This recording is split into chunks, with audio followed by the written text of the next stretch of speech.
Gone girls and the hunt to find them. I'm concerned. I'm worried. I don't know what to think. You don't sleep. You drive around at night. You're always looking. How can two children be gone and no one knows where they are? But someone knows. The two girls came running across that little field, and she kept telling the kids, get down in the back seat. A secret network of hidden children. I'm turning 16 tomorrow, but instead of a birthday party with my friends, I'm in hiding. It was moving between houses with people who I'd never known. But are the girls part of it? Lieutenant Plinsky called me and said, are you sitting down? And I knew something was coming. A sudden appearance and an explosive story. He had 6 gunshots, and he was going to shoot all of us. I've never seen anybody that scared before. A family torn apart and accusations of brainwashing. My writing then and what I wrote then, that doesn't sound like me. Footprints in the snow. Welcome to 2020 on ID. I'm John Quinones. The family home is where children are supposed to feel safe. So what would cause Gianna and Samantha Rucky to vanish with nothing but the clothes on their backs? In 2016, Elizabeth Vargas and her team spent 6 months tracing the teens' footsteps and unraveling the mystery of their disappearance. Along the way, from big cities to frozen farms, sandy beaches to jail cells, they also unearthed a nationwide jigsaw puzzle of children declared missing. But were they? Take this incredible journey with us that begins with footprints in the snow. It is 7 p.m. on a 30-degree April evening in the suburbs of Minneapolis. A spring snowstorm has blanketed the roads. And while most families are settling in for dinner, one family is about to fracture forever when 2 children living at this home vanish. No shoes, no coats, no backpacks, nothing. Poof, they're gone. 13-year-old Gianna and 14-year-old Samantha Rucky disappear. The only trace? Footprints in the snow. But oddly, there is no manhunt to find the girls, no police press conference. How can two children in the state of Minnesota be gone and no one knows where they are? Their parents are embroiled in an ugly divorce and custody dispute, but they insist they are united in their desperation for the girls. I'm concerned. I'm worried. I don't know what to think. You don't sleep. You drive around at night. You're always looking. Where did they go? Who are they with? And why does our journey begin by asking questions to their mother inside the Ramsey County Jail? Did you have anything to do with your 2 daughters running away? No.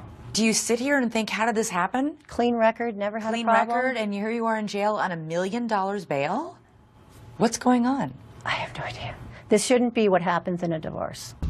This divorce is more like guerrilla warfare than a legal proceeding. Exhibit A, these 24 boxes crammed with reams of motions, appeals, and rulings. Divorce on steroids, that would be a good word for this. But for every documented grievance in this harrowing tale, there is documentation too of the good times. Look at this, Nick! You got 20 years worth of home movies featuring both the Ruckys in starring roles as an affectionate, feisty couple. You're figuring it out now? Shut up, it just ran out. And doting, loving parents to their 5 children. Dad, it's my birthday! Nico, Samantha, Gianna, Nia, and Gino. It sounds like a busy home. They're wonderful. It was my dream. I loved being a mom. They make their home in Lakeville, Minnesota, a suburb of Minneapolis. David ran a multi-million-dollar trucking business. Sandra worked as a flight attendant and eventually competed in local beauty pageants, using her nickname Sam. Good evening and welcome. Proudly representing Lakeville, I'm Sam Rucky. In her spare time, she likes cooking Italian, flying airplanes, and staying fit. But David agrees that family came first for Sandra. There's Mom. Hi, Dad. A loving, energetic mom. There was a bird flying? Yeah. Oh, there it is. She was a great mom. Very attentive to her kids. Come on, Nico. Their oldest son, Nico, loves hockey and theater. He was my first, so of course he was spoiled. Hi, Mama. Hi, Nico. The 2 oldest daughters, Samantha and Gianna, are close and take care of their younger brother and sister. Samantha, she's beautiful, she's smart, she's outgoing. Gianna's very artistic, loves like animals. But this story is about what Sandra claims is not captured on home video. She says despite those smiling faces, there was a shocking, ugly secret in the family. Years of emotional and physical abuse by David. What would he do? Throw things, hammers at me if he got mad. There was black eyes, there was broken ribs. We're gonna lock ourselves in the bedroom because we scared. We just didn't know how his behavior was gonna be from one day to the next. During all those years during the marriage, did you ever take any photos, ever seek medical help? We had photos and we had police reports that prove it. And she claims David didn't just target her, but went after the children, too. How often did that happen? Once is more than enough. It happened a lot. After 20 years of marriage, Sandra says she reaches her breaking point and finally files for divorce. David says it was all a surprise to him. She just blurted out, I want a divorce. And it caught me off guard. It really did. So you were shocked when she said, I want a divorce? Oh, absolutely. Seeking counsel, he meets with attorney Lisa Elliott. David was pretty much in shock, but the one thing he did say to me is, this will be the craziest case you've ever had. He knew that then? He knew it then. And that was just the beginning. Sandra also gets an order of protection against her husband, saying she is frightened for her life. And then she calls police on him at least 20 times, claiming he continuously violates it. He broke into the house, came running up the stairs, jumped onto the bed that I was at, started choking me, and then took a pillow and started suffocating me. The children, now ages 8 to 14, remain in Sandra's custody and refuse to even see David, rebuffing all of his attempts to connect. It's your dad. Call me. I would like you to call me back. Call me. With his children ignoring him, his frustration mounts. He leaves this message after finding out his oldest son, Nico, dropped out of his longtime sport. Do yourself a favor, get your ass back in hockey. The family court judge, David Knutson, appoints an advocate for the children and several therapists trying to facilitate a relationship with their father. But the children say they don't want one. David's oldest son, Nico, takes to Facebook, writing, "My dad is a bad person. He is abusive verbally and physically." Gianna and Samantha make audio recordings to support what their mother says. This is Gianna Rucky's voice. Being in the same house as my dad, things were really bad. He was abusive. He had anger issues. He'd always be screaming and yelling. Her sister Samantha goes even further. He's choked, slapped, and hit her and verbally abused my mother throughout their marriage. And he's lost on us kids a number of times. Sandra says the children even beg the judge directly to remain with their mother. But the judge determines thus far there has been no evidence of abuse. And based on the findings from a psychologist he appointed, that it is Sandra who is the real problem here. That the children are showing signs of parental alienation syndrome, meaning the reason the children are adamantly opposed to seeing David is not because he's abused them or their mother, but because Sandra has brainwashed them. She tried to destroy his relationship with the children by telling them things and scaring them about what he was doing to them, how he was threatening them. I've never done anything but be there for my children. My kids are my life. This is where the judge takes a drastic and, for Sandra, devastating step. He orders Sandra out of the house and all 5 of her children removed from her custody. That's when everything happened. I lost everything. My whole life ended then. I had no money, no car, no children. I had nothing. How is this possible, Sandra? I don't know. All I'm told is it's a judge's order. There was no findings that I ever hurt the children, that I ever abused them, that I ever neglected them, that I ever did anything to them.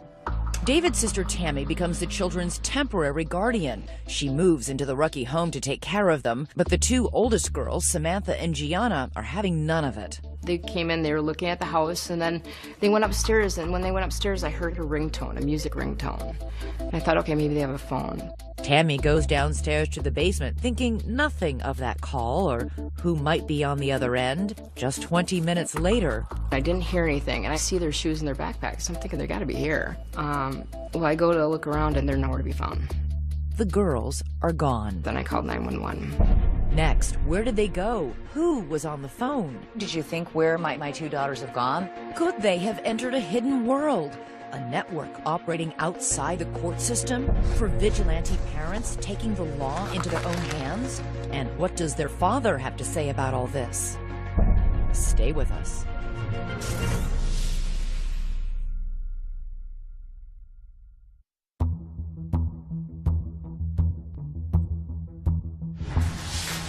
Normally, two teenage girls vanishing into thin air would be the top story on the local news. But that's not the case here in Minneapolis. There is no Amber Alert, no search parties combing the woods. Sandra, separated from her children by court order, says she finds out her daughters are missing from her attorney. What was your reaction? What any mother's reaction would be.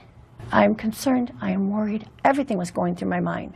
When Sandra's ex-husband David finds out his daughters have disappeared, he is terrified. What was your biggest fear? I mean, these are young girls. You don't want them hitchhiking. We live by a truck stop. You think of all these terrible scenarios. And David says he becomes consumed with bringing his daughters home, that he would never abuse them, and that all of Sandra's allegations against him are completely false.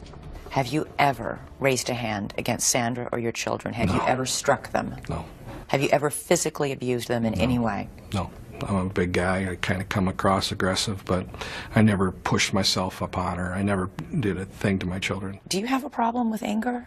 Not anger, it's frustration. Is it possible that there was something in your body language or the way you were speaking that scared Sandra or the children? You know... Do the fights get out of control? No. I'm going to yell. You're going to feel pinned. But as far as abusive, no. But if there wasn't any physical abuse, how is it possible that the Rucky children would tell such frightening stories? Lisa Elliott is David's attorney. They are parroting what their mom is saying. But they're not young children. No. Why would they do this? I think she had them so afraid of what would happen if they went with their dad that she said, you have to say this or you're going to end up with your dad. And David begins to suspect that Sandra knows more than she's saying about their missing daughters. You and Sandra had been involved by this point in a lengthy and bitter custody fight. Did you think she might have something to do with this? Yeah, oh yeah. As the weeks pass with no sign of Samantha or Gianna, David says he spends his nights driving the streets, searching. He begins tailing Sandra to see if she might lead him to the girls, and even hires a private investigator. You can't get rid of that pain. It never goes away. My mother, mostly, would, I'll say, you know, prepare yourself. Prepare yourself for what? If you never find the girls. How? I couldn't stop looking. The same cannot be said for Sandra, who appears to go back to life as usual, hopscotching around the world as a flight attendant, popping up on Facebook at an NHL finals game, and lounging on a boat with friends. Did you call the police? I had an order not to contact the police.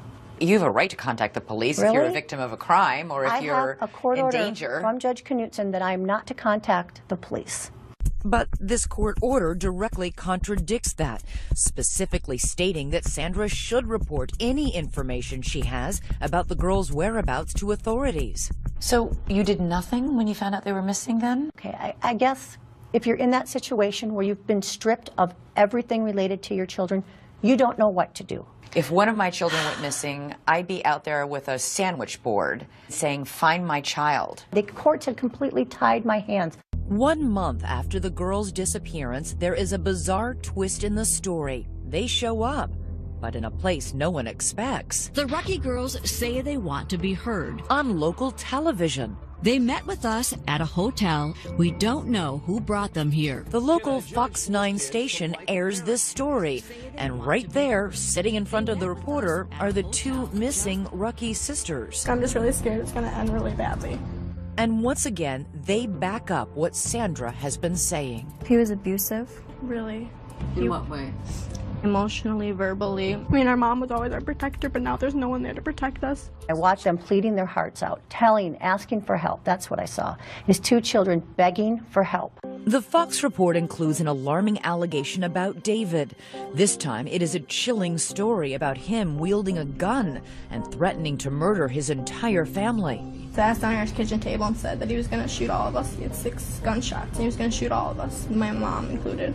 David insists this claim is as baseless as all the others. I was glad to see my girls, but, you know, what I was hearing coming out of their mouths was hard. To local newspaper reporter Brandon Stahl, however, the most shocking thing wasn't what was in the story, but what was left out. There weren't any questions about, well, wait a second, we have 2 missing kids here. Are you being taken care of? Who's taking care of you? I wanted to know how they were doing. Were they okay? And as quickly as you can change the channel, the girls are gone again, vanishing back into the night. Months pass. Their faces appear on the missing and exploited children's website and on thousands of plastic bags distributed in northern Minnesota. The search continues for the Rucky girls. Their parents' epic divorce drags on until the judge finally makes his ruling. In a painstaking 60-page order, he drops a bombshell, awarding full custody of all 5 children to David, writing of Sandra's allegations of abuse that the court has not received any evidence to support her very serious allegations. He went on to say Sandra refused to cooperate with any of the professionals appointed in this case. For David, it is total vindication. 17-year-old Nico, 13-year-old Nia, and 10-year-old Gino return to their father's care. And while David works to mend his fractured relationship with them, his 2 missing daughters are no closer to being found. How were the 3 children reacting to the absence of their sisters? Were they worried? This was a big-time white elephant in the room. It just, you know, it was always something that was just there. The secret of what really happened to the Rucky girls holds for 2 alarming long years, until someone who knew that secret, someone who kept it, finally speaks up. You knew Sandra was lying. I thought she was, yeah. Well, you knew she was. And a secret underground network willing to defy court orders and hide children. We sort of pass messages. We use a lot of burner phones. Could this group hold the key to finding the Rucky girls? Stay with us.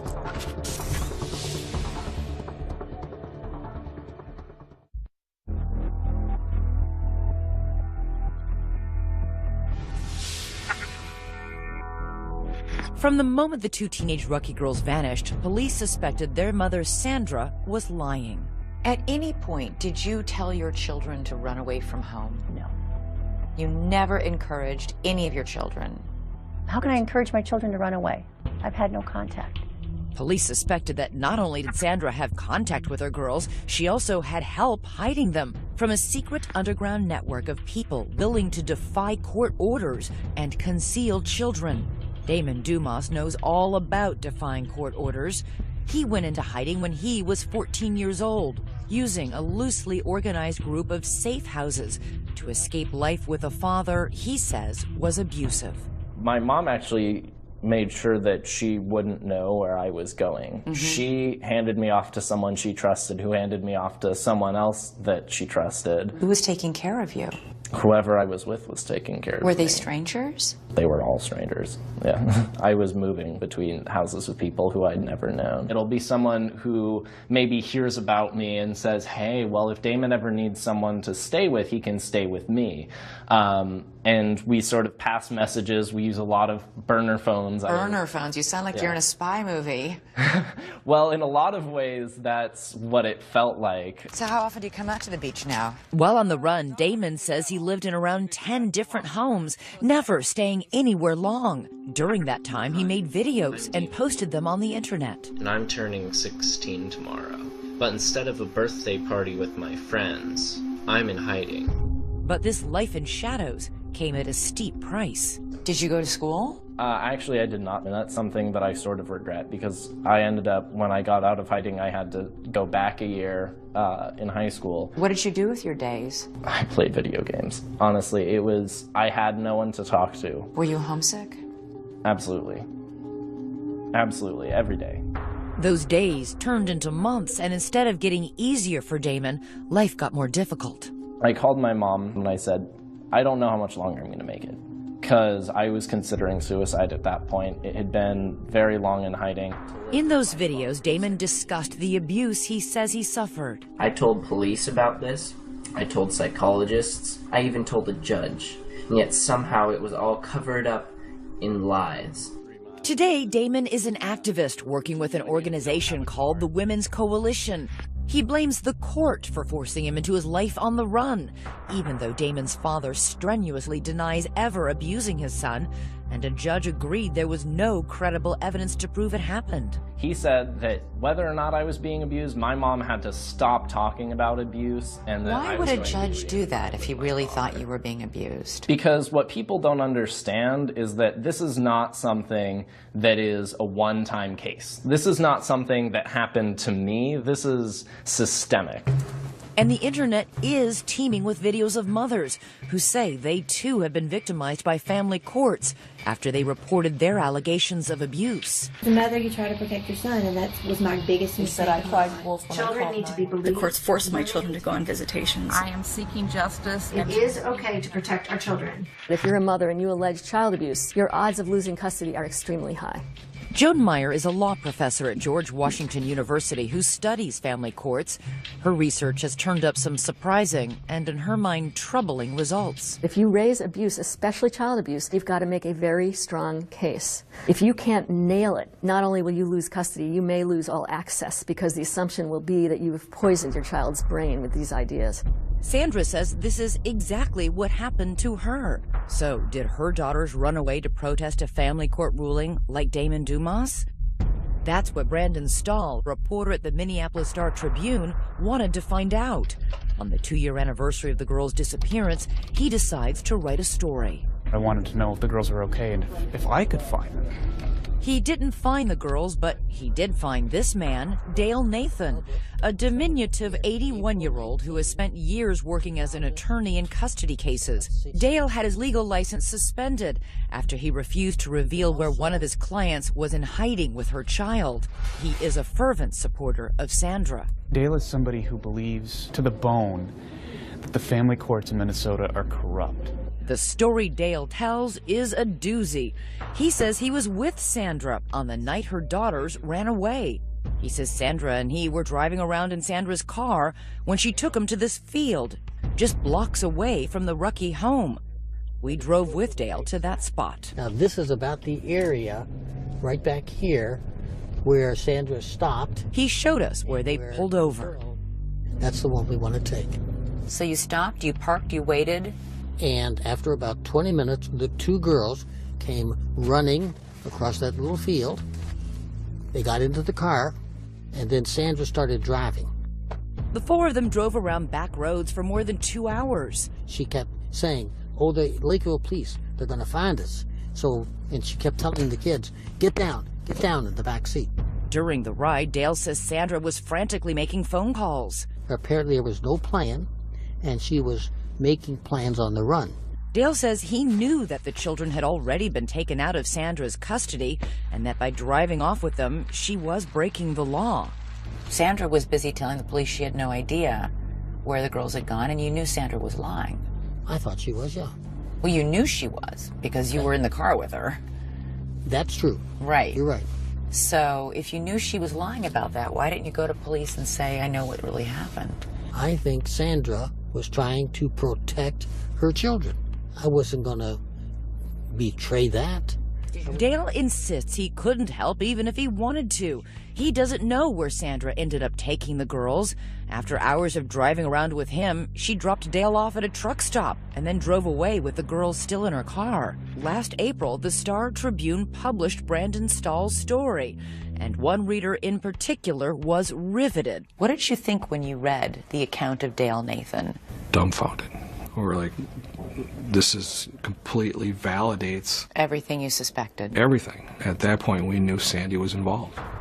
And now police know too. They arrest Sandra and charge her with 3 felony counts of deprivation of parental rights.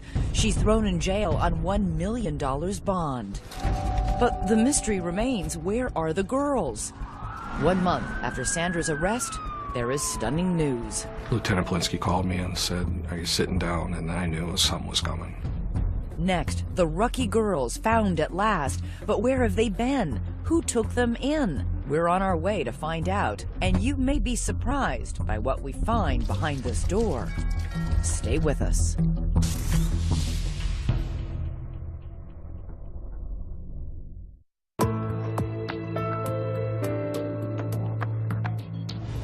It has been more than 2 years since teenagers Gianna and Samantha Ruckey disappeared from their suburban Minneapolis home. With their parents locked in a fierce divorce battle, authorities suspect the girls' mother knows where they're hiding. Still, everyone is in for a shock. Once again, here's Elizabeth Vargas. Where can two teenage girls hide in plain sight? Deep in the snow-swept fields of Minnesota's North Country, amid miles and miles of desolate, untouched land, this speck of property, a farm called the White Horse Ranch, holds the secret of the missing Ruckey daughters. What led police here? The trail begins with one of Sandra's staunchest supporters, ID S05, an activist friend, vocal about her belief there is corruption in the family courts. Detectives search her home and find a cell phone photo of one of the girls on a farm. They trace that photo back to the White Horse Ranch. And with that, bingo! Police discovered this is where the girls have been for the entire 2.5 years of their disappearance. We took a trip to find out how they ended up here and how they went under the radar for so long. Behind this door are the people law enforcement believes broke the law by housing the girls. Welcome. They are an unlikely pair of alleged criminals. Gina and Doug Dolan own the ranch, which offers 90-minute therapy sessions with their animals. 22 horses, 3 donkeys, and 2 alpacas. They help children who've been abused. Our mission is to reach children and families and to bring healing and wholeness through the animals. Hundreds of children have made day trips to the ranch, but Samantha and Gianna Ruckey were not their typical guests. We received a phone call from ID S05. ID S05 not only knew Sandra, she knew the Dolans and respected their work on the ranch. I knew that these are good, honest, salt-of-the-earth people that really are just about doing the right thing. She just said that they needed a temporary place and that they were working through a court case. So you thought they were coming for 3 days? That's correct. 3 days isn't a big deal. The Dolans say it was Sandra, along with Dee Dee, who dropped the girls off at the ranch one night with no more than the clothes on their back. Then Sandra left and never returned.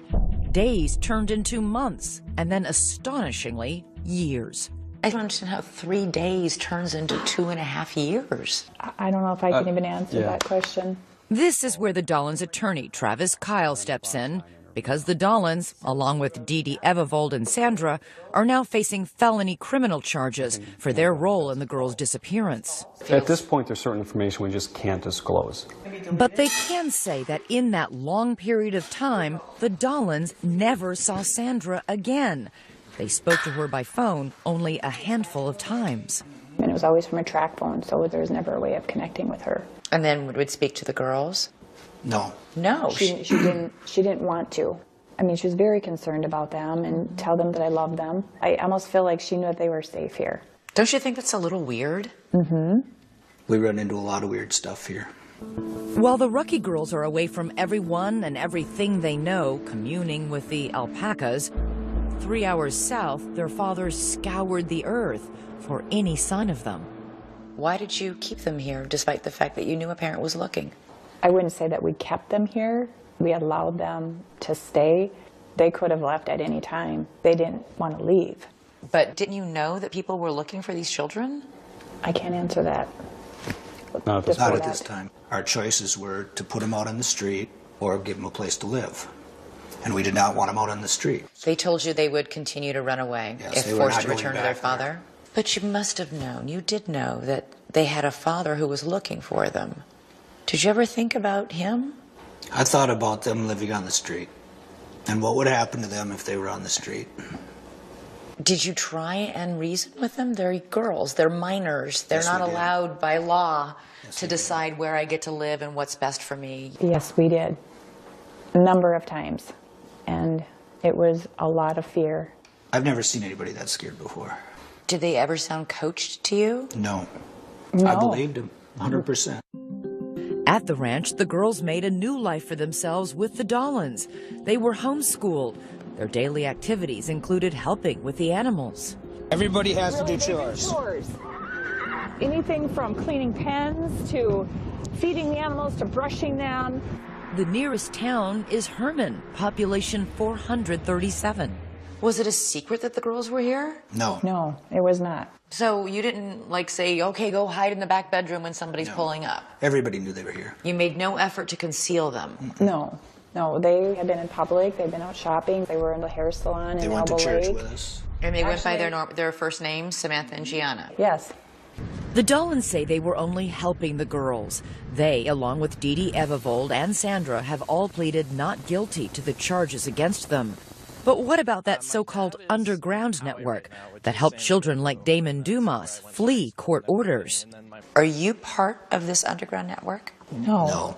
We were asked the question, and my question back was, what is that? Last November, Doug looks out the window and sees Lakeville police and county deputies sitting out front. Police are simply following the trail from Dee Dee Evevold's cell phone photo, not realizing the girls are actually there.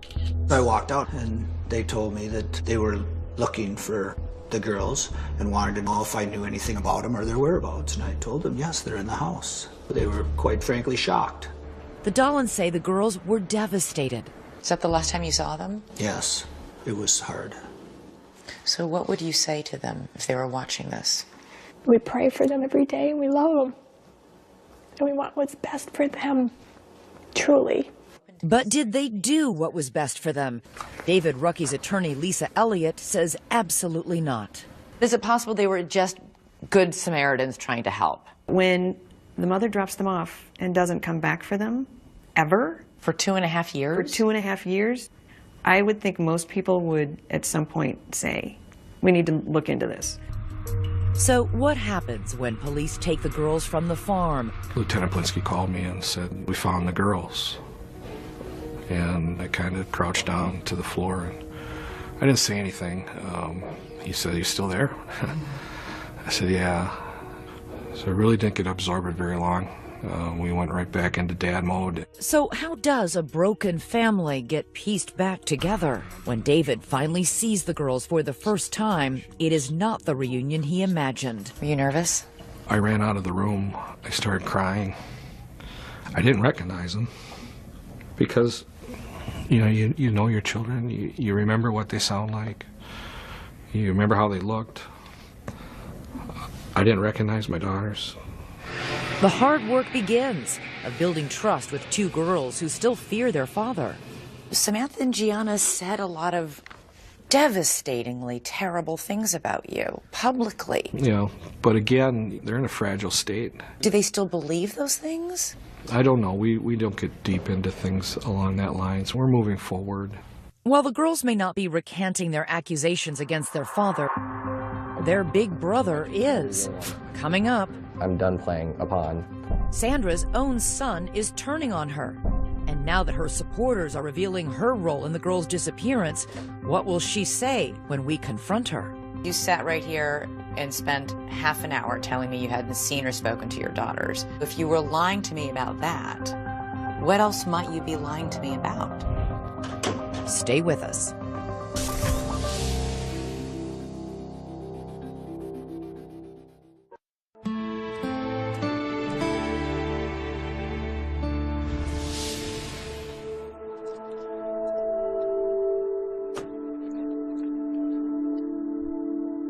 For the second time in 2 months, we have come to the Ramsey County Jail in St. Paul, Minnesota, to visit inmate Sandra Grazzini-Rucky. She is still here, awaiting trial on felony charges that she hid her daughters from their father for 2.5 years. Surprised you're still here? Yeah, very surprised. When we first spoke to Sandra, she told us she wasn't involved in the disappearance of her daughters. Did you have anything to do with your two daughters running away? No. You didn't know where they were these last 2 years? No. After nearly 6 months of our 2020 investigation, we've explored that loosely organized underground network of activists hiding children in nasty divorce cases and tracked down every key player in the Rucky case. The Dollans, Dee Dee Evevold, Dale Nathan, all supporters of Sandra's who say they weren't part of any network, but who authorities say helped her hide her daughters for 2.5 years. Dale Nathan said that he was with you when your two daughters jumped in the back seat without shoes or coats, and then you drove off. This is related to the trial. Yeah, that'll all be talked about at the upcoming trial. I can't comment on anything related to the trial. You know that. All I'm telling you is you sat right here and spent half an hour telling me you hadn't seen or spoken to your daughters. And I've now spoken to 3 people who tell us, in fact, that's a lie. So if you were lying to me about that, what else might you be lying to me about? I can't discuss anything regarding the trial. I just can't. While Sandra is now suddenly not talking about her case, her attorney Michelle McDonald hints at a possible defense, saying if Sandra truly believed her children were in danger, she was free to break the law to protect them. They have to prove beyond a reasonable doubt that she didn't have a reasonable belief that her children needed protection. Which makes those allegations of physical abuse during the marriage so important. If those claims are true, then a jury perhaps could forgive Sandra for what she did. And from the very beginning, she has assured us that there is indisputable evidence that her husband, David, was violent. Did you ever take any photos, ever seek medical help? We had photos and we have police reports that prove it. So confident, so certain. And yet, I'm asking for any of the documentation that you assured us existed to corroborate what you're telling us. And we can find none of it. But it does exist. It really does exist. Where is it? It was with my attorney. You don't have any of those records. They're in boxes. But do you have them? Do you know what's in those boxes?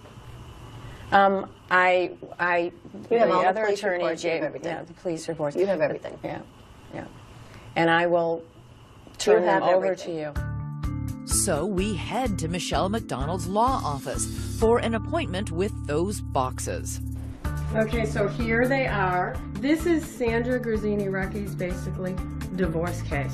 We spend hours there scouring thousands of documents, and in more than 20 boxes, we didn't find a single piece of paper or photo to prove that any physical abuse ever happened. So we reached out to the Lakeville Police Department, and they have no record of ever being contacted by Sandra about abuse during her marriage. Sandra certainly has never been afraid to call the police, ever. If there were instances of David being violent or threatening, there would be police reports of it. There are none. Sandra's strongest proof was always the testimony of her children. But today, one of those children has recanted his story. Oldest son, Nico. Get up there, Nico. That little boy from the home videos. And the same son who later posted that damning Facebook message accusing his father of physical abuse. He now says all of that was a lie, and that it was his mother who pressed him into believing it was true. She started to say, like, your dad's this bad guy. Your dad, like, hurt you when you were younger. And I was like, what? What are you talking about? I don't remember any of this. Well, it happened to you. It's like, and at the time I believed it because you listened to your mom. He says he was 15 years old and he couldn't understand why she didn't want him to see his father. I felt really close to my dad, and I was still confused on what was going on, like why wasn't I seeing my dad? Nico now says he never saw his father physically abuse his mother or his brother and sisters. As for that Facebook post, Nico says Sandra stood over him while he typed, coaching him on exactly what to say. When I look at my writing then and what I wrote then, that doesn't sound like me, and I feel really bad. He continues to tell us that you brainwashed them into thinking they were abused. And you don't find that questionable? Well, what do you think? You're his mom. I haven't seen Nico for a long time. It's sad that he's saying that. But when my son hadn't been around his father, he has a completely different story than he has now. Did you somehow convince your own kids that their dad was abusing them? No. No. To this day, she says she stands by every decision she has made, every battle line she's drawn, every consequence she and her children have suffered. The two daughters, they spent 2 years working on a horse farm. They didn't go to school. You don't think I think about all these things? I know what these kids have been put through. But it wasn't me who put these through. This was the system that put the kids through this. David and his attorney, Lisa Elliott, say this was never about keeping her children safe. Sandra, they say, wanted revenge. She was out to destroy him for whatever reason, and I don't think she cared what she destroyed in the meantime. Do you think you will ever be reunited with your children? Yes. You do? Yes. Yes. I believe this will be turned around. Perhaps, but it will take more than a court order to do that. It is painfully clear as you watch her son Nico struggle with the simple question, does he still love his mother? I want to say no, but she's my mom. She just doesn't feel like a mom. Nico, wave it down. For now, all that remains is a heartbreaking time capsule of a family that no longer exists. Happy New Year! Happy New Year! Oh my God, I haven't seen them in years. Where'd you find pictures? My babies. Sandra, are you making any comment today? Sandra is now out of jail. She was released after 130 days behind bars. I do appreciate the air and the sun, I will say that. But she says there was no cause for a celebration. I'm in a prison without the bars, is what I'm in now. Because as part of her release, Sandra is not permitted to have any contact with Samantha and Gianna. She is allowed to see her other children with conditions. As for the girls, David says they are happy to be home and doing well. They have started a new life together and have had their first family vacation in years. David asked us to obscure the children's faces to give them privacy, and it might surprise you to hear how David sees his family's future. Will you fight her ability to see the children? This is my children's mother. It's important that they have a mother. As of 2016, Samantha and Gianna Rucky are back in their high school and getting good grades. Their mother, Sandra, meanwhile, was later found guilty for her role in the girls' disappearance. Gina and Doug Dolan, along with Sandra's friend Dee Dee Evervold, are awaiting trials for their alleged involvement in the girls' disappearance. Each faces a maximum sentence of 4 years in prison if convicted. I'm John Quinones. Please join us next time for another edition of 2020 on ID.